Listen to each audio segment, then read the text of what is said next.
I speak now to the quiet, to the soft places in the night where no ears press against marble walls, where no guards stand behind ornate doors. In those corners of silence, I find your face again etched into the air like a promise never made aloud. I do not know the hour I first loved you. Perhaps it was in the way your eyes asked questions no one else dared speak, or in the quiet pause you gave before responding to a world that expected you to answer too quickly.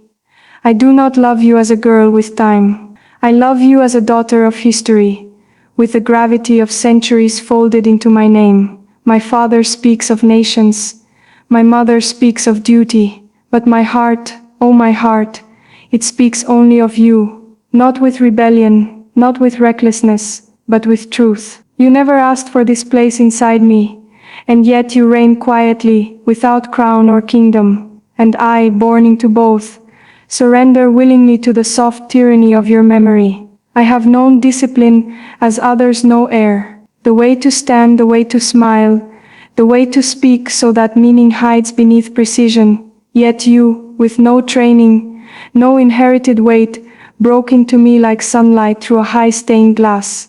I remember your voice, gentle, unsure, honest, and how it cut through layers of inherited silence. I had seen 1,000 faces bow before me, and never once felt the earth shake. But the day you looked at me without awe, without fear, only with kindness, I lost my footing and never told a soul. Do you know what it is to be a secret within your own story? I am a daughter of Spain, but also a girl who once watched you help a child tie their shoe without knowing. I stood 3 feet away, seeing more royalty in that gesture than in any crown I've worn. I write you now with words I cannot say, with a voice I must mask, but with love that needs no permission to exist. Every morning I rise, not just to the sun over Madrid, but to the invisible tether between you and me. I dress in elegance woven with the threads of tradition, but underneath is a heart stitched with your name. I wear diplomacy on my skin like perfume, but in the spaces between protocol, I breathe in the memory of your laughter, soft, surprised and fleeting. I speak 5 languages, but none can hold what I feel for you. This is a vocabulary of glances, a grammar of distance. Do you ever think of me when the wind shifts? When a song from our shared youth finds you unexpectedly? I hope so. I hope my name lives somewhere in the quiet of your life, a whisper behind your every brave moment. Though I am surrounded by 1,000 voices telling me who I must be, only yours made me feel seen. Not as a future queen, not as a symbol, but as a girl learning to love, learning to ache. This poem, like my heart, bows to you in silence. You were never supposed to matter this much. Our paths crossed like stars that burn briefly, beautifully, and then vanish into separate skies. Yet the echo of you has not faded. It lives in the way I touch pen to paper, in the slow turning of my pages, in the ache of restraint I wear like armor. Sometimes I wonder what it would be like to speak to you again. Not as a royal, not as an heir, but as the girl who once met your eyes and felt the rest of the world fall quiet. There are gardens here where roses bloom without applause. I walk there when my chest feels too full of you. Each step is a verse of what I cannot say, each breath a syllable of what I long to. They think me composed, mature beyond my years, but they don't see the tremble in my fingers when I imagine your hand brushing mine. If ever you wondered if I forgot you, no, I did not. I could not. You live in the poem I have become. In dreams I do not wear a crown. In dreams I do not walk beneath the weight of legacy or history. I walk beside you, quietly. No guards, no flags, just the sound of your laughter, and the brush of your hand against mine. We do not need to speak. You always understood the language of silence. I think that's why I loved you. You never tried to fill the quiet. You let it be. You let me be. I remember the day you showed me a flower pressed into a book. You said it had meaning once, but now it was simply memory.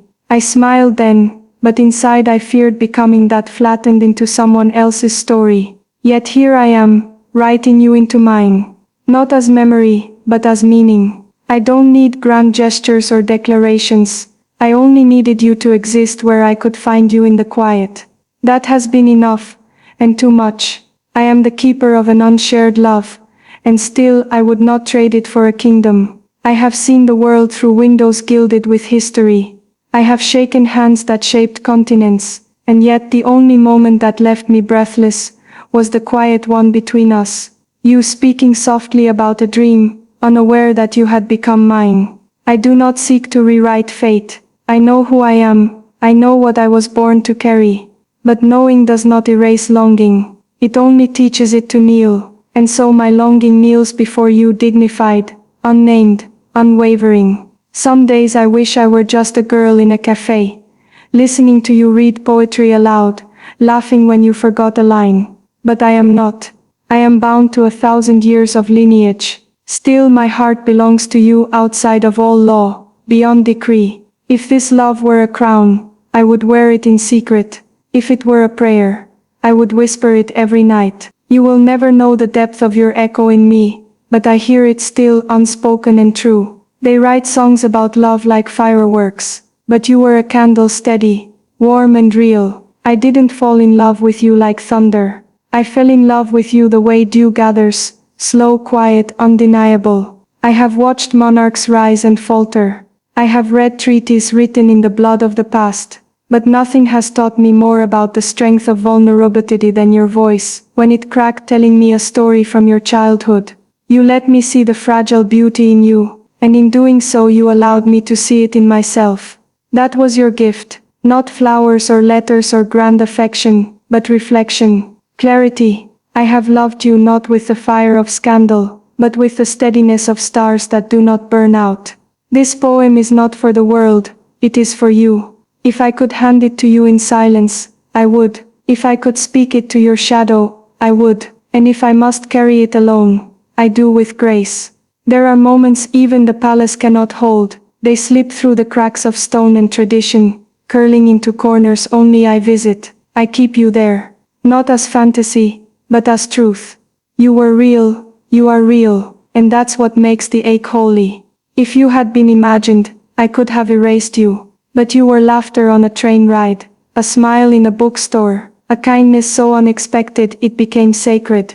The world does not know what it took for me to keep this love safe, to not write it in the language of power, but in the ink of restraint. You do not need to be mine for me to love you. You only need to be you. That has always been enough. I offer this now not as a plea, not as a wish, but as a record. That once a girl destined for a crown chose instead to remember a boy who saw her without one. That once love existed in silence, and that silence was louder than any anthem. I am not asking to be remembered. That would be too much, too unfair. But if ever one day you walk past the palace and glance up at the windows, I hope you wonder. I hope for just a moment you feel something stir inside you, something soft and unfinished. That is me. That is this. Not regret, not even sorrow, just truth, honest and undefeated. I have loved you in silence longer than most speak aloud. And though I have walked among kings and presidents, no one has ever touched me the way you did simply by being. You never tried to claim me.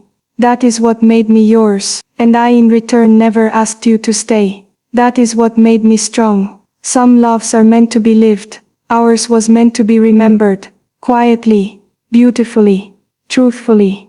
If you ever hear this, know I do not need anything from you. I only wanted to tell you once that you were loved by someone whose heart was never free, but always yours.